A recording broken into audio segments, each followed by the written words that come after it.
नमस्कार विद्यार्थी मित्रांनो, लाईट ऑफ लाईफ ट्रस्टच्या आपल्या युट्यूब चॅनलमध्ये तुमच्या सगळ्यांचं पुन्हा एकदा सहर्ष स्वागत आहे। आज आपण चर्चा करतोय 9वी मधून 10वीत जाणाऱ्या विद्यार्थ्यांसाठी। तर मित्रांनो, ही तिसरी व्हिडिओ आहे, हे तिसरं लेक्चर आहे। या अगोदर आपण 2 लेक्चरमध्ये काही बेसिक कन्सेप्टवरती चर्चा केली होती। आज आपण 9वीतली अशी काही प्रकरणं आहेत की ज्या प्रकरणांचा उपयोग आपल्याला इयत्ता 10वी मध्ये जास्तीत जास्त होऊ शकतो, अशा काही प्रकरणांवरती चर्चा करणार आहोत। तर यातलं पहिलं भूमितीतील मूलभूत प्रमेय आणि समांतर रेषा या प्रकरणातल्या या 2 प्रकरणातल्या कुठल्या अशा संकल्पना आहे ज्याचा उपयोग आपल्याला 10वीला सुद्धा आहे आणि येणाऱ्या काळामध्ये सुद्धा आपल्याला भविष्यात 11वी 12वी तुम्ही जर सायन्स फील्डमध्ये जात असाल तर तिथे सुद्धा तुम्हाला होऊ शकतो। तर जाऊयात पटकन पुढे जाण्याच्या अगोदर एक रिक्वेस्ट आहे मित्रांनो, जर तुम्ही नवीन असाल चॅनलवर आणि अजूनपर्यंत आपला चॅनल सबस्क्राइब नसेल केला तर आत्ताच आपला चॅनल सबस्क्राइब करा आणि त्या बाजूला असलेलं बेलचं बटन दाबायला विसरू नका। तर जाऊयात चला पटकन पुढे। तर बघा, या ठिकाणी आता आपण भूमितीतील मूलभूत संबोधमध्ये सगळ्यात पहिला महत्त्वाचा मुद्दा म्हणजे 2 बिंदूंमधलं अंतर काढा। पुढच्या वर्षी इयत्ता 10वीला भूमितीमध्ये निर्देशक भूमिती नावाचं एक प्रकरण आहे, तिथे तुम्हाला 2 बिंदूंमधील अंतर काढायचा एक फॉर्म्युला आहे। आता हा एका रेषेवरती 2 बिंदू असतील तर त्या 2 बिंदूंमधलं अंतर काढायचा इथं आपण विचार करतोय आता 9वी मध्ये। आणि 10वीला आलेखावरती 2 बिंदू असतात तर त्या 2 बिंदूंमधलं अंतर काढायचं कसं, हा फॉर्म्युला आहे। पण तो फॉर्म्युला जो तयार होतो कसा तयार होतो हे समजून घेण्यासाठी हा आपल्याला या संख्या रेषेवरच्या बिंदूचे निर्देशक काढता आले पाहिजेत। बघा, आता समजा माझ्याकडे हा पहिला जो प्रश्न आहे, पहिला जो बिंदू आहे माझ्याकडे, समजा बी आणि ई, या बी आणि ई या 2 बिंदूंमधलं मला अंतर काढायचंय।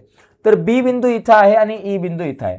अंतर काढताना एक गोष्ट आपण लक्षात घेतो की मोठा जो नंबर आहे त्याच्यातून लहान नंबर आपण वजा करतो, मोठ्या निर्देशकातून लहान निर्देशक वजा करतो। आता 2 आणि 5 या दोघांमध्ये जर बघितलं तर सगळ्यात मोठी संख्या कुठली? 5 आहे। मोठा निर्देशक 5 आहे आणि छोटा निर्देशक 2 आहे। म्हणून मी या ठिकाणी काय करणार, 5 वजा 2, 5 वजा 2 केलं तर माझ्याकडे उत्तर येतं 3। दुसरा एक महत्वाचा पॉइंट आहे इथं, डिस्टन्स ऑफ जे ए। बघा, डिस्टन्स ऑफ जे ए, जे आणि ए। आता इथं बघा, जे कुठे आहे बघा इथे, आणि ए कुठे इथे आहे। तर आता जे चे निर्देशक -2 आणि बिंदू ए चे निर्देशक 1 आहे। या दोघांमधला मोठा निर्देशक कुठला? आता 1 आहे। लक्षात घ्या, उजव्या बाजूचे जे निर्देशक असतात ते नेहमी मोठे असतात, हे लक्षात घ्या, एवढं लक्षात ठेवायचं। म्हणजे 1 हा आकडा मोठा आहे, -2 लहान आहे। म्हणजे मोठा ए मधून मला वजा करायचंय कोणाला? लहान आकड्याला, जो आहे आपल्याकडे -2, लहान निर्देशक जो आहे -2। 1 वजा वजा अधिक झाले, 1 अधिक 2 माझ्याकडे उत्तर आलं 3। तिसरा जो मुद्दा आहे, डिस्टन्स ऑफ आपल्याकडे कुठला बाबा, कुठे गेला? पीसी। आता पी चा विचार केला तर पी कुठे बाबा? इथे। आणि सी कुठे? आपल्याकडे सी बघा इथे। तर -4 आणि 3 दोघांमध्ये 3 हा मोठा निर्देशक आहे, म्हणून 3 त्याच्यातून वजा करायचंय कोणाला? वजा करायचंय -4 ला। मग इथे लिहा -4, 3 वजा वजा अधिक झाले, वजा वजा अधिक 4 झाले, 3 आणि 4 झाले 7। तर अशा पद्धतीने मित्रांनो आपल्याला निर्देशक जे 2 बिंदूंचे निर्देशक दिले असतील तर त्याच्यातील अंतर काढता येतं। आता इथं लक्षात घ्यायचंय, अंतर कुठल्याही 2 बिंदूंमधलं अंतर हे नेहमी धन असतं, लक्षात घ्या, ऋण कधीच येणार नाही। अंतर जे आहे ते वजामध्ये कधीच येणार नाही।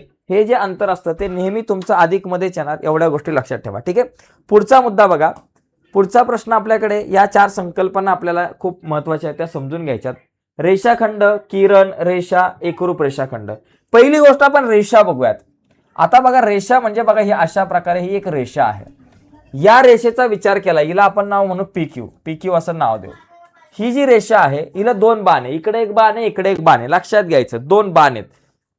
इथं जो बाण आहे हा कितीही लांबपर्यंत जाऊ शकतो आणि ही रेषा P बिंदूपासून या बाजूला पण कितीही दूरपर्यंत जाऊ शकते। म्हणजे रेषा जी आहे ही रेषा खूप लांब जाऊ शकते। इथं तुम्हाला या रेषेचं काही बाबा रेषेचं अंतर तुम्हाला सांगता येणार नाही की बाबा ही रेषा किती मोठी आहे। तर ही अनंत अंतरापर्यंत, इकडे पार तुमची जम्मू काश्मीर दिल्लीपर्यंत जाईल, इकडे तुमची कन्याकुमारी पर्यंत जाईल, अख्ख्या पृथ्वीला गोल राऊंड मारेल, रेषा खूप लांबपर्यंत जाऊ शकते।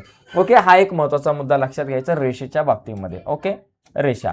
आता दुसरी गोष्ट, किरणचा जर विचार केला तर बघा, आता इथं समजा किरण म्हणजे PQ एकाच दिशेने बाण आहे। आता हा जो किरण आहे तो एकाच दिशेने वाढणार आहे, इकडं P पासून इकडं तर काय वाढणार नाही। हा किरण इथे खूप दूरपर्यंत वाढेल। ओके, कितीही अनंत अंतरापर्यंत वाढू शकतो। हा झाला आपला किरण। ओके, किरण नंतर आपल्याकडे रेषाखंड आहे। रेषाखंड म्हणजे बघा, दोन्ही बाजूंनी अंतर इथं खंडित आहे। रेषाखंडाची एक लांबी आहे 5 सेंटीमीटर 4 सेंटीमीटर, ती ठराविक आहे, ते आपण सांगू शकतो की बाबा रेषाखंड किती लांबीचा आहे. ओके, रेषाखंड बी पासून पुढे वाढणार नाही आणि ए पासून पुढे वाढणार नाही, दोन्ही बिंदूंपासून इथं अंतर जे आहे त्याचं खंडित केलेलं आहे. ओके, तर हा झाला तुमचा रेषाखंड. तर हे सुद्धा समजून घ्या, रेषा आणि रेषाखंडामध्ये खूप मोठा फरक आहे. रेषाखंडाची लांबी वाढवता येणार नाही, कट केलं तर कमी करता येईल, परंतु ती वाढवता येणार नाहीये. तुमची रेषा जी आहे ती कितीही जाऊ शकते, उजव्या बाजूला या डाव्या बाजूला कितीही दूरपर्यंत वाढू शकते. किरण एकाच बाजूला तुमचा वाढणार आहे. त्याच्यानंतर एकरूप रेषाखंड म्हणजे काय, ज्या दोन रेषाखंडांची लांबी एकरूप असते, सारखी असते, त्याला आपण एकरूप रेषाखंड म्हणणार.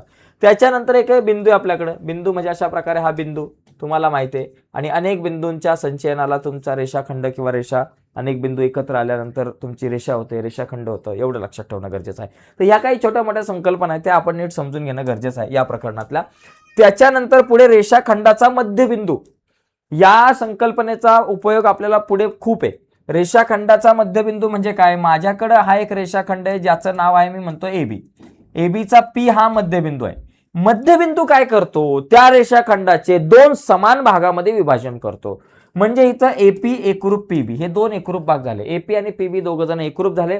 हा पी मध्यबिंदू जो आहे तो एक काम करतो, या रेषाखंडाचे दोन एकरूप भागामध्ये विभाजन करतो, एवढं लक्षात ठेवायचं आहे. ओके, समजा एबी 10 सेंटीमीटर लांबीचा आहे, तर एपी जो आहे तो 5 सेंटीमीटर असणार, पीबी 5 सेंटीमीटर असणार आहे. याला लिहिताना बघा, एपी जो आहे, एपी जर तुम्ही विचार केला तर तो एबीच्या अर्धा आहे, 1/2 एबी तुम्ही असं म्हणू शकता, किंवा तुम्ही पीबी ला सुद्धा असं म्हणू शकता, पीबी जो आहे तो 1/2 एबी आहे, पीबी जो आहे तो एबीच्या या ठिकाणी निम्मा आहे. आणि त्याचबरोबर असंही आपल्याला म्हणता येऊ शकतं की बाबा एपी एकरूप पीबी, असंही सुद्धा तुम्ही म्हणू शकताय. ओके, किंवा तुम्हाला असं म्हणता येऊ शकतं की बाबा जो तुमचा एबी जो आहे, एबीचा जर विचार केला तर एबी हा एपीच्या डबल असतो, बरोबर, 2 एपी असं सुद्धा तुम्ही म्हणू शकता.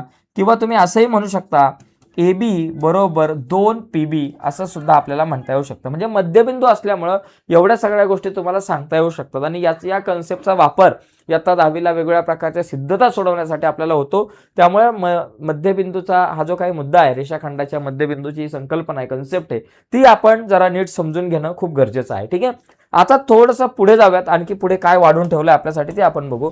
पुढे आता समांतर रेषा जो आहे, समांतर रेषा या प्रकरणांवरती आपण चर्चा करूया. समांतर रेषा या प्रकरणातले असे कुठले महत्त्वाचे घटक आहे ज्याचा उपयोग पुढच्या वर्षी.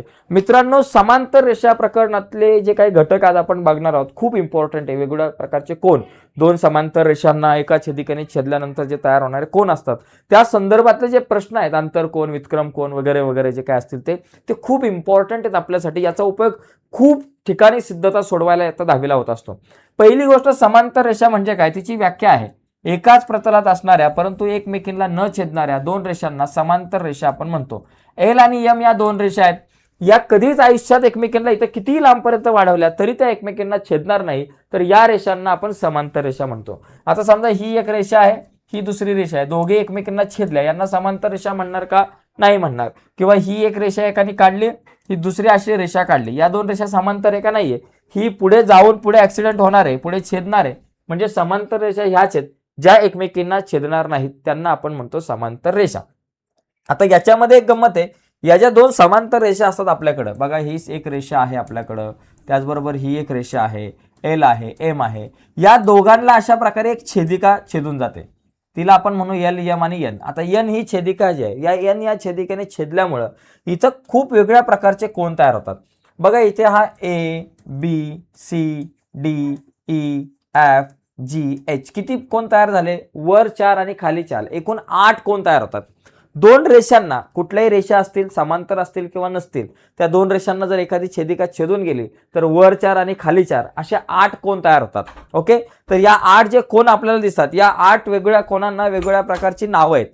काही कोनांना आपण संगत कोन म्हणतो, काही कोनांना आपण वितक्रम कोन म्हणतो, काही कोनांना आपण विरुद्ध कोन म्हणतो, काही कोनांना आपण आंतर कोन म्हणतो. तर त्या कोनांच्या जोड्या ज्या आहेत त्या आपण आता नेमक्या समजून घेऊया, त्या कुठल्या कुठल्या आहेत.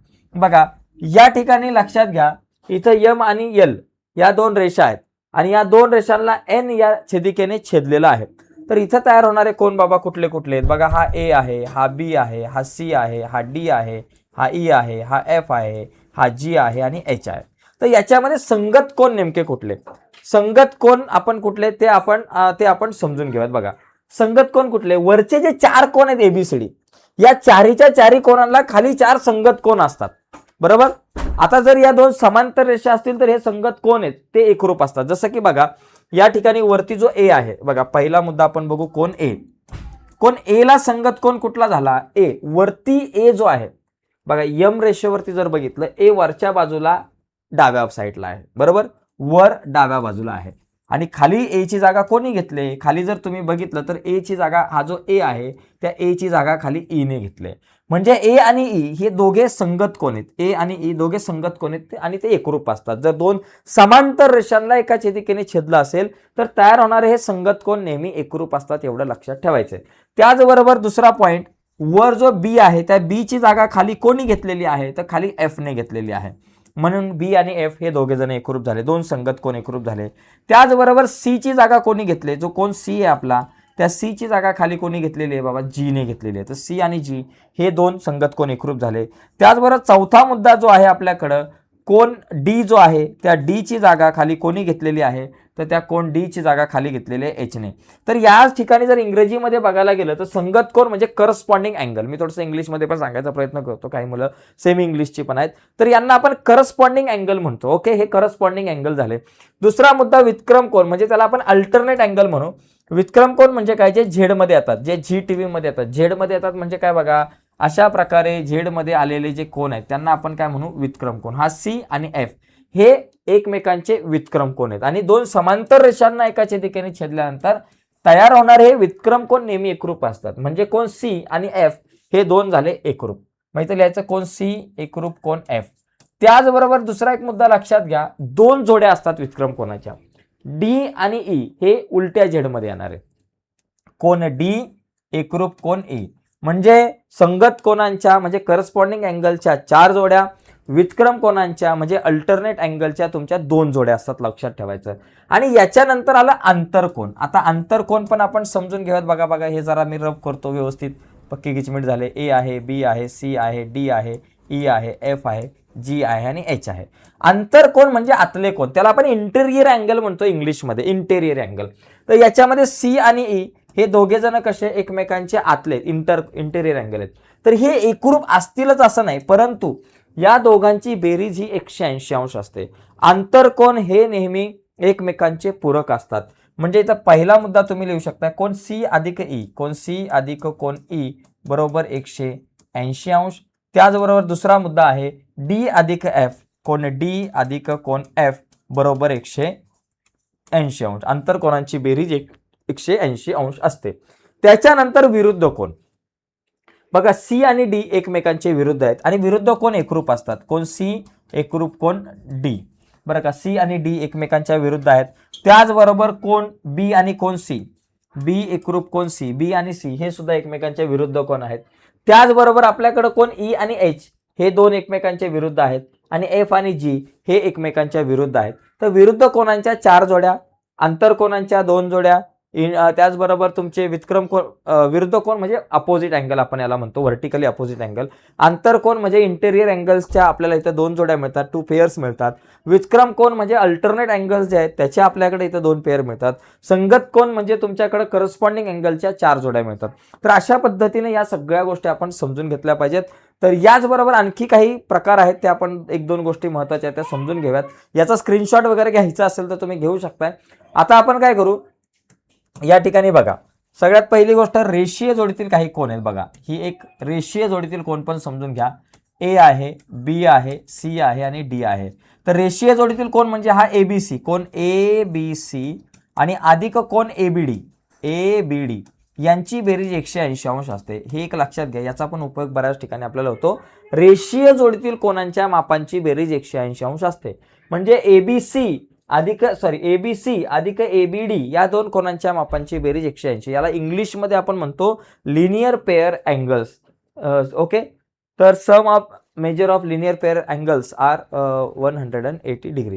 तर अशा पद्धतीने आपण या संकल्पना समजून घेऊ शकतो. तर आजच्या या चर्चेमध्ये मित्रांनो आपण इथेच थांबूयात. तर नक्कीच तुम्हाला ही व्हिडिओ आवडली असेल तर व्हिडिओला लाईक करा. नवीन असाल तुम्ही आपल्या यूट्यूब चॅनलवर, अजूनपर्यंत आपला चॅनल सबस्क्राईब नसेल केला तर आत्ताच आपला चॅनल सबस्क्राईब करून त्या बाजूला असलेलं बेलचं बटन दाबायला विसरू नका. धन्यवाद मित्रांनो, बाय सर्वांना.